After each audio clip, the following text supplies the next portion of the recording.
disseparar les congues i després posem este. Però la conga la repetiries? No, però ara veurem.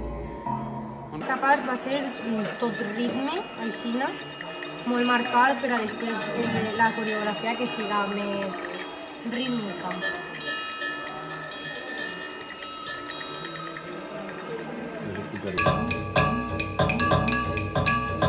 Ay, que hemos empezado antes de tiempo, creo. No, pero bueno, igual como... No sé, antes podremos trabajar. Eso te lo bajaría un poquito, sí. Ya me la sigue. No, a lo mejor un pequeñito debe ser. Es que igual no sé porque está ahí o porque suena demasiado. ¿Ves? Ahí está bien porque se escucha menos. Vale. Es que el chof chof este que hemos querido meter, que es como también que parezca un poco el cangrejo más real, en realidad suena muy sonido ambiente. Sí, yo le bajaría un poco.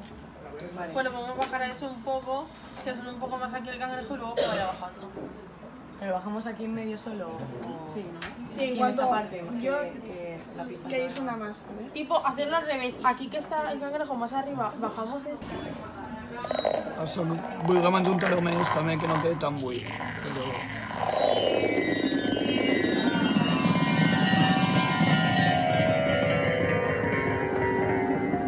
I ara començaria el tema B en el que volem començar amb més o menys calma i anar pujant, representant la tormenta, la tronada, hasta dalt.